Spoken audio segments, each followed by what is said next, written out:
Thank you all for coming. This talk was really designed to be more of a baseline generic community talk, but I recognize a lot of folks in the community, in the audience, who I've learned community techniques from and who've been doing community work for a long time.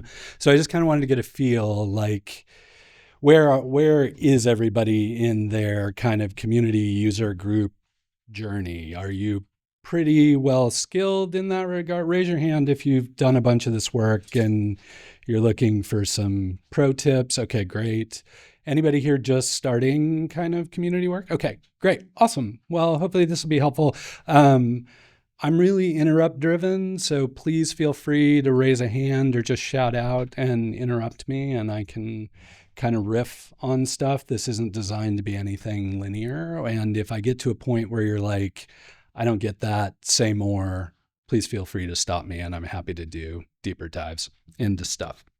So who am I? I'm Rick Turoczy. I've been doing kind of tech community work for about 30 years now. I just realized my first user group I worked on was in 1996, so last century. So I've been doing it for a while. Didn't even have the beard when I started doing it, and look at how I am now. So all thanks to community. This is what happens if you start doing it.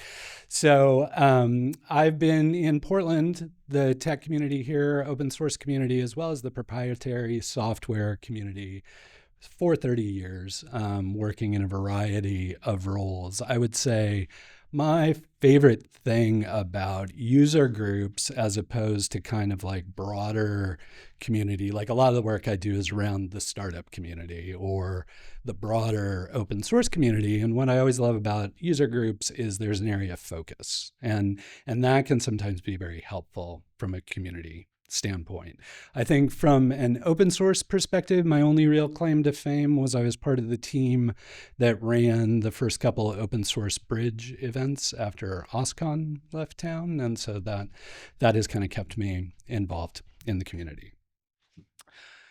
When I started this work, there was this analogy going around of community is like a campfire, and you gather people around the campfire, and all you need is that campfire, and everything is amazing, and it works exactly like you think it would. Just have the campfire. And as I did more and more of the work, I found that it was partially true, but it was a lot more difficult than just having a campfire. And I'll kind of take you through some of the challenges I've experienced, but also some of the opportunities you may see in doing community development or in forking a community. Sometimes what you're doing is recognizing that either a community is becoming too large or too dispersed, and it's time to fork that community into a smaller group that's better focused on what you'd like to do. This is usually how community starts. There's no campfire, it's raining, you're stuck in the middle of the road, you don't even know where to or how to build the campfire, and this is how it feels.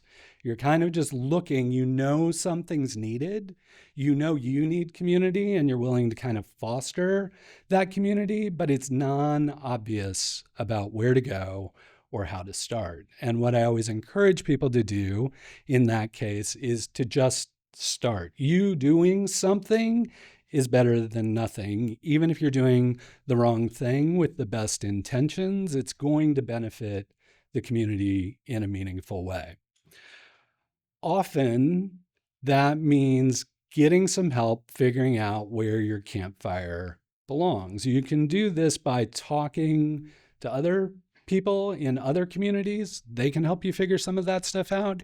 You can talk to people who you think would have a spot in your community. You can socialize the concept of a community or of the focus of that community and kind of start to find the direction of where your role in that community could be. Often you may figure out that that community already exists somewhere else. It's just non-obvious or you haven't come across it before, and you need to figure out how to work your way into that community if you want to play a leadership role or help participate in that community in a meaningful way, or sometimes often inherit that community. What will often happen is a person will be running the community, they'll be really burnt out, you'll come up with all your energy and new ideas, and they'll go, here, why don't you do with the community what you think you should do? And that can be a really good situation as well. The other challenge is that you rarely, if ever, kind of stumble upon the fully formed campfire analogy. It's usually bits and pieces here. Sometimes you have to chop down trees. Sometimes you have to go gather wood. Sometimes you have to convince other people to support you in that effort, in those kind of foundational building efforts you're doing to bring the community together. It's not easy work, and it's not obvious work. And I think that can sometimes dissuade people from trying to do the work. But again, I encourage you, even if you feel lost and you're not exactly sure where you're going or what you're doing, try things, test things, try to gather the materials, try and start the fire, figure out who shows up around the campfire, and just kind of work and iterate from there. Now, as you start your fire going, we're just going to play this fire analogy to a ridiculous end.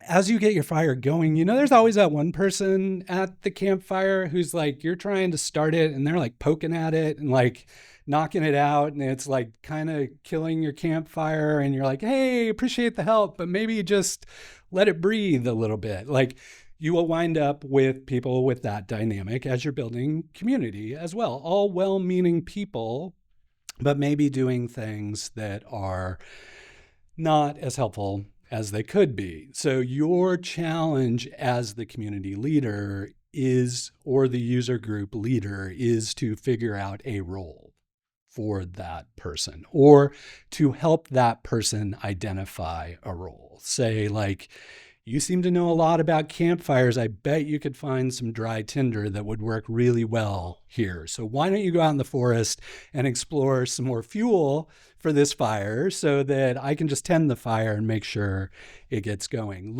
Always look for ways to engage people, even if it's not obvious how they may be beneficial to the community. You have to give them the benefit of the doubt and allow them to engage in a way that helps the community thrive and prosper. So you got your fire going. Community's gathering, everything's going great, the dynamics actually happening how you would think, but then people kind of start to get bored or start to drift a little bit. And that's where you need to start doing more work around the community. Now, the obvious kind of thing that people will often do is try and feed the community in some way. I brought marshmallows. Do people want to roast marshmallows? This would be great. And you do something entertaining, or you start up a Discord instance that you think will be exciting, or you start holding gatherings that you believe will be beneficial to the community. And those are all good things to test, but I think you need to understand that they don't work forever. Eventually, those marshmallows they'll start catching on fire. People will start catching on fire. There will be people like, I need more sustenance than just this tasty marshmallow thing. Can you help me do other things, or can we do other things? That provides another opportunity for you to engage those members of the community in a meaningful way to continue doing that work. So really what you're doing as this leader or member of the user group is fostering activity more than guiding activity. So what you're trying to do is take the forward momentum of this goodness that is community or user groups and point it in the right direction consistently for the benefit of the whole. And sometimes the things you thought would work really well either don't work or stop working altogether. And you need to be prepared for that to occur and be prepared to think about different ways of engaging the community or enabling others to take a role in engaging the community in a meaningful way. one of those things is directly asking the people in the community what they want and need. I feel like a lot of us in a community role have to make assumptions, or we try and guess about what we could be doing. We try and, facilitate things that we think the community wants. And more often than not, I find people being most successful when they just make the direct ask. You may get feedback you don't want to hear. You may get something like, I don't want mushrooms at the campfire. I'd rather have hot dogs or something. But some people, maybe the community wants mushrooms, and that's what the community wants. So you need to kind of put yourself out there and ask the people who are participating, ask the people who are also dedicating their time to your user group, like what would be most valuable to them. And also recognize that you might not have the best perspective on what is needed for the community right then. You may have wound up in a situation, and this happens to me quite often, I start things. I'm not terribly good at growing things or maintaining things, but I really like starting things. And so what will often happen is a community will get to a point where I have to recognize that we're done starting it. And it's time for the community to work. It's time for there to be process and programmatic elements and all these kind of things. And that's when I've fallen out of my skill set with communities. And I know that that's the right time to either step aside completely, take a supporting role, look for another way to engage community. One way I've done that over the years is I always like to step into more of a storytelling role for the community. So I'll help organize for a bit, and then I just kind of become the hype person for the community. I'm not really doing anything. I'm just telling everybody how cool the community is, why they should go, all these things, like this person's great, you need to meet this person, and play a more tangential role than the actual kind of activity in the community. But you'll never know where those opportunities exist unless you put yourself out there and directly query the community about their wants and needs and what they may need right now. But don't try and do everything to everybody, because you've started your campfire. Suddenly you have like 12 pots of different kinds of food. You got your vegan pot going and your keto pot going and your carnivore pot going, and you're trying to manage everything. Like, that's not a good dynamic either. And you can tell because my voice cracks when I talk about it. The important part here is that you don't have to be all things to all people. You have to be what that user group or community needs at this point in time from you and the role you want to play in that community.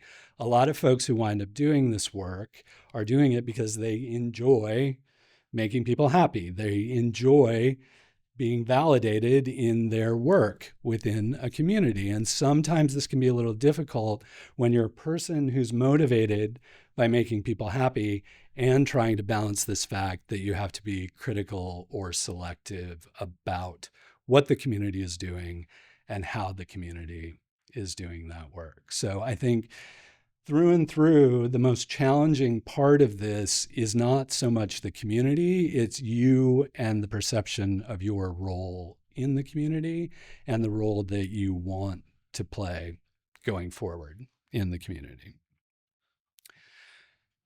So I always try and find something that everybody can agree on. Like, don't cook a whole bunch of different things. Like, just figure out a thing that you can cook right then and there on your campfire. Figure out, it may be something where there's a really interesting community dynamics I've noticed, or user group dynamics I've noticed, where everybody is totally cool being on Discord or Slack or an email group or GitHub repo and chatting it up there, but they won't meet in person. Like, that's not at all what they're interested in. There are other communities or user groups that are entirely the opposite. Like, they want to get together. Let's do a collective bug bash. Let's do a hackathon. Let's do something interesting and meaningful as a group, but they won't collaborate online. So like, there's no right way to do this. There's just the way that your community wants to do it at that point in time. And I think that's critical as well, that you're not solving for the foreseeable future. You're solving for right now with this group of people you happen to be working with, because what you will often find is the people initially attracted to the community, the people who engage at first, may not be your long-term community members. They may not be long for that particular format. Generally, people who join early are early joiners. And like me, starting things like early joiners are like, this is getting a little too organized for me. I think I need something else. And so that's a fine dynamic. It's really challenging as the organizer to say, oh, this person's been here since day one, and now I seem to be losing them. But that can often be something that's best for the health of the community in the long run, or for the management of the community in the long run. So the dynamics of the community are not always a reflection on you personally. They're a reflection on how this community, how this organism is figuring out how to exist in the world. And it's your role to figure out how best to facilitate that growth. And sometimes it's not growth, right? Sometimes it's also a community can only be so big, and some will get too big and you can feel it. And that's okay too, but you just need to be cognizant that that can and potentially will occur, especially if you're working on a new language, or if you're working on something that hasn't had a specific group associated with it before. That sometimes can cause groups to grow really rapidly because you are seen as the only point of reference or the only user group associated with that particular thing. And that can sometimes be challenging. It seems positive, but it can be challenging in managing something that's growing in kind of an unwieldy way rather than an organic way. So be cautious of that as well. And then the other part, keeping the campfire analogy going ad nauseum, is that sometimes you need to get away from the campfire. Sometimes you need to break it up. Like, even if your community is very into, we only meet, we only deal with one another online, we're distributed around the world, this is the most convenient way for us to do this. Sometimes you want to have events like this to force people to get together in person because there's value to doing that. Sometimes if you only gather in person, there's value to extending those conversations online and encouraging people to communicate in between meetings in a meaningful way. And so a lot of this is get the community comfortable, get momentum and affection and trust going in the community. And then you need to look for opportunities to extend that community in small, incremental ways that keep the dynamic of the community strong, potentially growing, but ensuring that that gives you more surface area for people to find you when they need you. If all you're doing is meetups and you don't have any other way to engage with the community, you can potentially miss out on some really interesting people that could be participating, but they don't have the way of doing that. And then this is the hardest one. Like, sometimes you just need to put the fire out. Sometimes it's not working.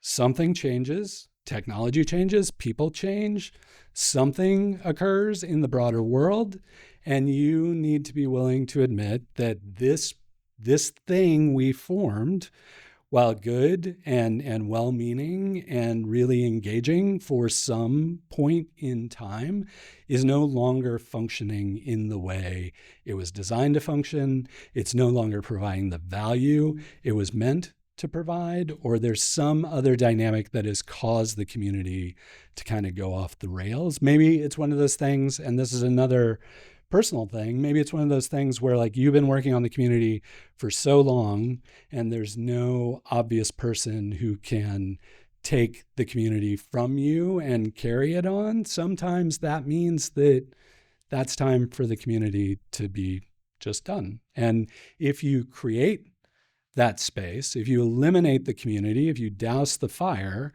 then if people really need it, somebody else will go out and start gathering the sticks and building the fire and doing all that work again. And you can be there as a support, or you can be there as a member of the community, but you're allowing the community to reform in a way that is most beneficial for that point in time. Because I think the other challenging thing about user group work, community work, is every time you're building a community, you're building it for the first time, because everything has changed since the last time you tried to do this. And personalities have changed, and the people involved have changed, and the technology has changed. So it's really important to just understand that you kind of need to go in this with that almost naive optimism. Like, you know what you're doing, you know the basics, but you're building it from scratch all over again. And I think that's probably the best place to end this and end the fire analogy. I would be happy to answer any questions, fire related or otherwise, from people in the crowd. Anything I can answer for folks. Yeah. Would you say there'd be a time that's too early to start building a community? Like, I have a project that's like 25% done, but there's nothing visual to show for the application I'm building, the project I'm building. And I've started to build a community, but I've had a couple people join, but there's not really much to share. And it's kind of like in embers. Yep. Yeah. Right. Right. Great question. The question is there a time when it's too early to start community? And they usually no-ish. Like, if it's you, that's not a community. But if there's one other person, that suddenly has the potential for a community dynamic. And so what I always recommend for folks who are kind of in that nascent early community stage is look to other tangential user groups or communities that may have more people involved but are related to what you're working on or related to your concept in a meaningful way, and start to frequent those communities, because what you may start to find is a person here and there that are definitely the kind of folks focused on the kind of things that your community needs or that you're focused on building. And those community folks are already doing the work of gathering those people. So you're really just participating at first until you can kind of figure out what exactly is needed for your community. One of my favorite experiences with a community here in Portland was it was in the very, very early days of the WordPress platform. And it would be like 3 of us who would get together to just talk about, like, how'd you do that with WordPress? Or like, what did you tweak there to get that to work? And that was enough. But what we found was, even with that small group, eventually, like, when somebody else would be like, hey, can you help me with WordPress? And we'd be like, no, come to this thing, and like, we'll talk about it there.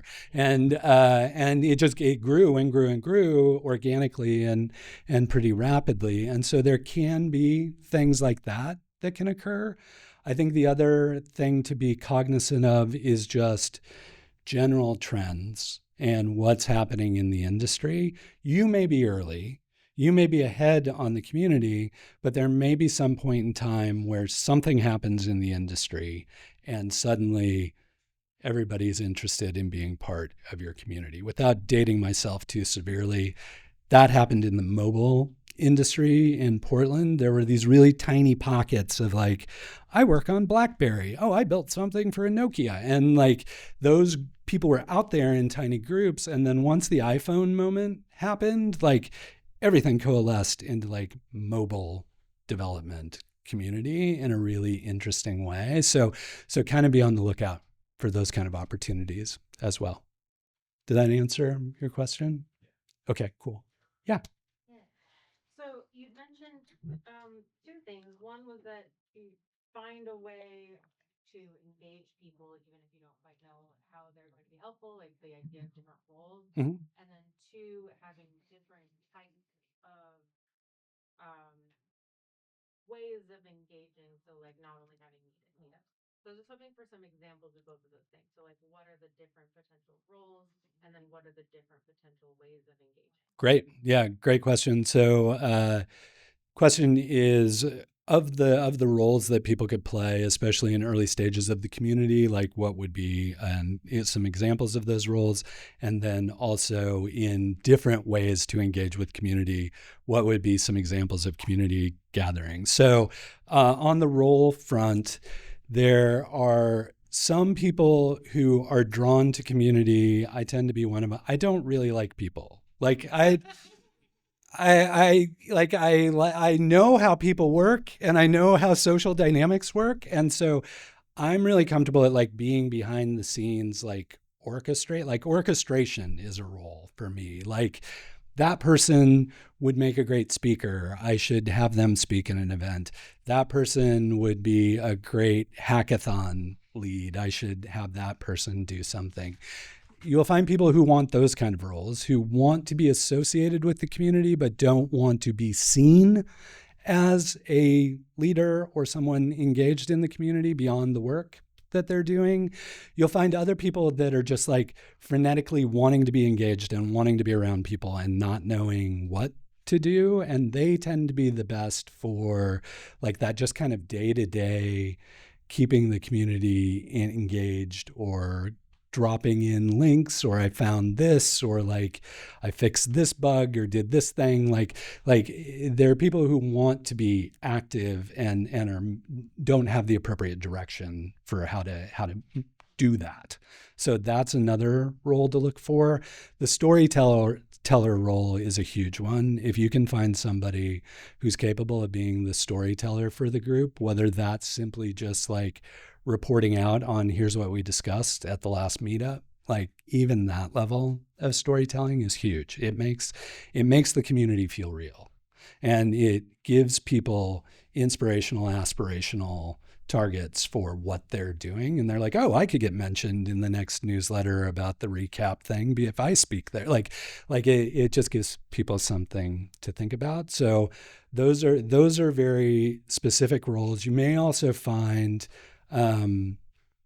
people who don't want to take a leadership position, but they're like, oh, I'd be happy to run a subgroup of birds of a feather, or like I've noticed there are 5 of us who are all focused on this aspect. Can I do something with those groups? Or you might identify that person as like, hey, you've been really active and always speak up, or when we address this topic, would you be willing to like lead a subgroup of some sort in that regard? And then on the instantiation of the community, like it amazes me. I've had an email address for like 40 years now, 50, I don't know, but email is still an amazing way to communicate with people. And like even just a listserv distribution list can be a really engaging way for people to communicate. I think there are any number of platforms out there that can be a way for community or user groups to discuss and collaborate with one another. But I always encourage folks to like, don't go for the over-architected one. Like there's some community platforms where it's like, it's got chat boards and job boards and separate discussion lists and blah, blah, blah, and DMs. And I'm just like, no, just like simple. Like just do a thing, like just start a thread on GitHub and talk about community in that thread and like publish what happened in the last meetup to that thread. Like don't over-architect it early. Don't put too much out there too soon, or you wind up boiling all those pots and things. And so there's the monthly meetups is where most user groups tend to gravitate, is like, let's at least connect once a month. Somebody might talk, or somebody might have a big question that we can discuss. And that seems to be the most comfortable for most user groups. I think even if you're doing monthly, it also makes sense to have an annual thing of some sort, because not everybody can make the monthly thing. Sometimes they can carve out time to make the annual thing. That keeps them part of the community. I think there are also opportunities to take your community, kind of like I was describing previously, take your community to another community, let another community organize stuff. Just bring your community in there and like hang out there with your community at the thing that somebody else organized. So there are really ways to kind of leverage other activity that's happening. And then again, for the online stuff, I would just look for bare bones, what you think is going to work for the community. For some people, that's email, Discord, WhatsApp, like whatever like the community seems to think will be beneficial. And also don't think that you're like, well, we said we were going to use Slack, and like now nobody's using Slack. Everybody wants to use Discord. Fine. Just like wherever the community is going, like kind of follow where the community should be. Does that make sense? Yeah. Okay. Yeah, of course. Yeah. You're kind of already answered some of these things in your responses, but That's because I ramble for. so one of the things that I found in trying to build community is like that inertia, trying to get people to like, because people will express things. Oh, I wish we could have a community that does this, or everyone. So you have the user data, so to speak. Yeah. And then you have that inertia. And my impulse as an engineer is to like over design for the beginning. Uh-huh. And I feel like that's a pitfall. That's like the temptation. How do you balance that where you're trying to like overcome the inertia, get things going, and you want some consistency and you need some structure, but you over design it, and then then it's all this extra work that you So I don't know if you have any thoughts. Yeah. The question is about kind of that early stage excitement about the community and the people saying they want a certain thing and you trying to satisfy that stuff and the inertia of the community. It's a classic problem regardless of the output, but I always think about it with blogging, where like anytime anybody comes up with an idea for a blog, like they're super excited about it and they like publish 3 stories on the first day and they're like, ooh, people are going to love this. And then like a couple days go by and they're like, oh yeah, I should publish again. And so they kind of write something up and then a couple weeks go by and then they maybe publish a thing and then a month goes by and then inevitably there comes the, hey, sorry I haven't posted recently, I've been really busy. So like it's that dynamic, and it's really difficult, especially if community and user group kind of activity is something that excites you, like you're passionate about it, you want to do a lot of stuff. You really have to like objectively control yourself and like gauge that activity. It's okay to do stuff in advance. Like you don't have to, I'm horrible. Like I write a blog post, I hit publish. I can't queue stuff up for later. Like, but you have to kind of learn how to do that and kind of think of it as a product roadmap where you're like, this feature will be really valuable in 3 months when people are actually doing this.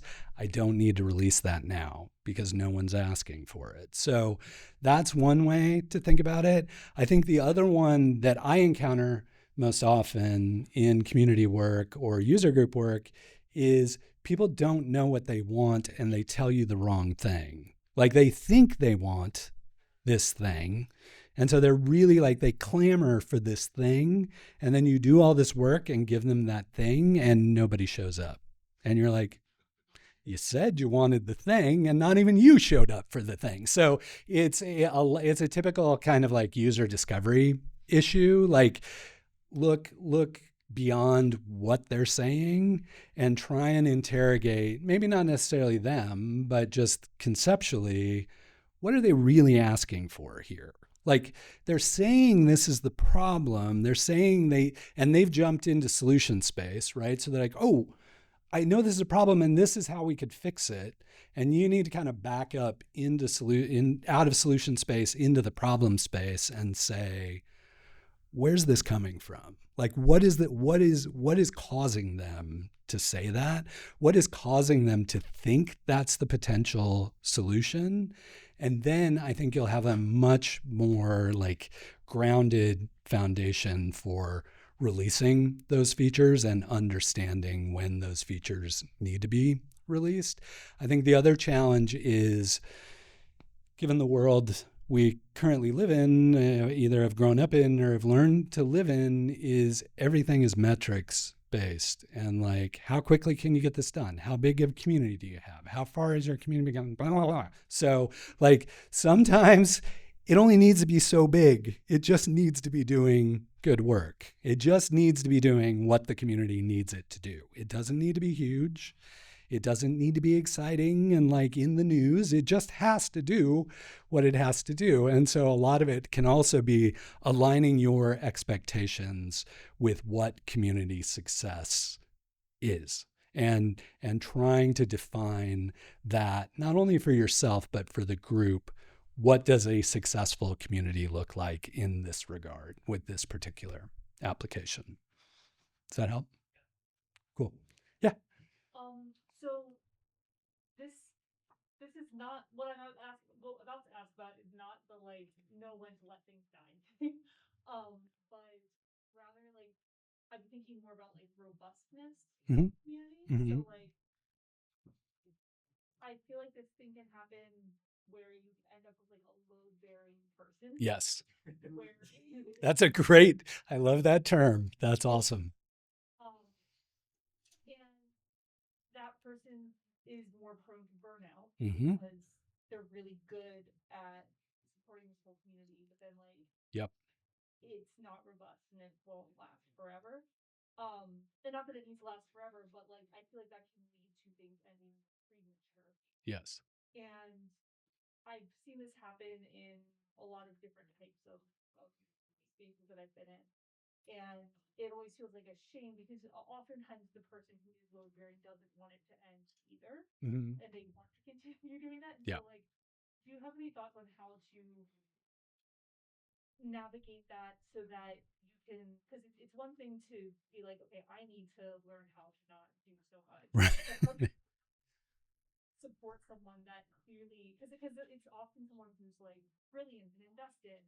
And how do you create community around someone who is really talented in that way? Yeah. And support them and make it so that if and when they leave and move on to the next thing, or they take a break, or they have a baby, or they step Mm-hmm. out, like that the community doesn't collapse at a time that it doesn't want to. Yeah. Great question. I love that question. How do you help ensure that a load-bearing community or a load-bearing member of the community doesn't somehow drag the community down when they get burnt out, or we lose the community when they get burnt, or like if they're doing all the stuff, how do we ensure that the community exists beyond that? Okay. It's a hard one because most people who organize community are those people who try and do everything.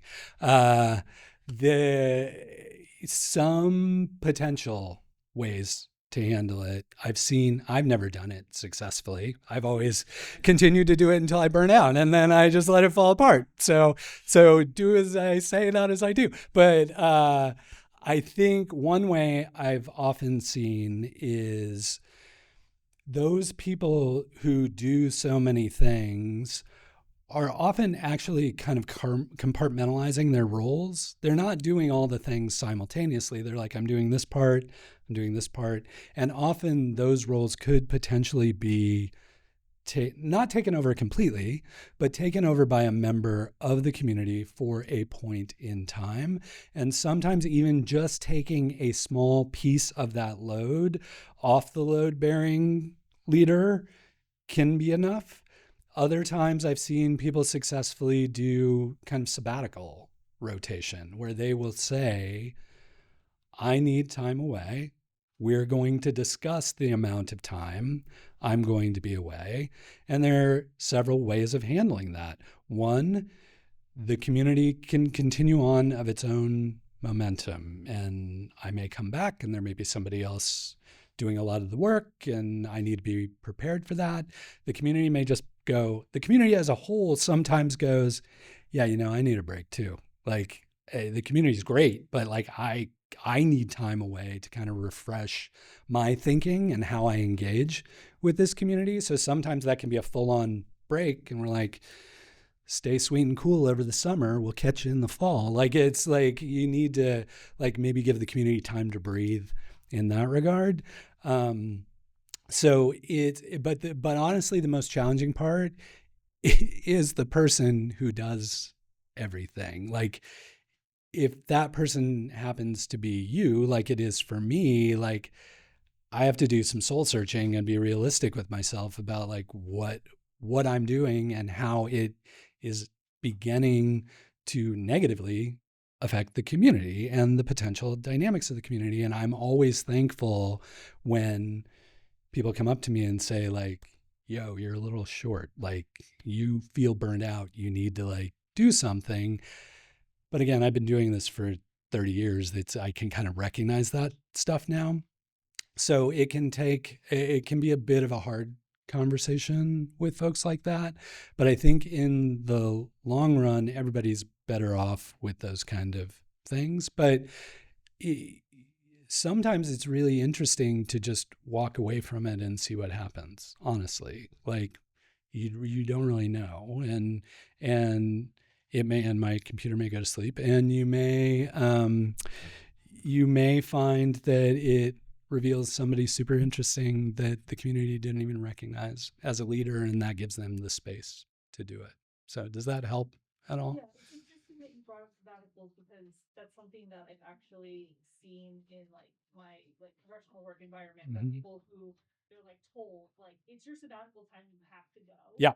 Um and it ends up being like opening up leadership opportunities for junior people because they get to like try it for a month and without knowing that like and then they can decide whether or not they like that leadership position. Yeah. And so it like and then that person who left can see like, oh, by me stepping out, I gave somebody else an opportunity, and then they're like, that's a positive feedback loop. But like, oh, me stepping away is good for the community. I accomplished something by stepping away. Right. Exactly. Yep.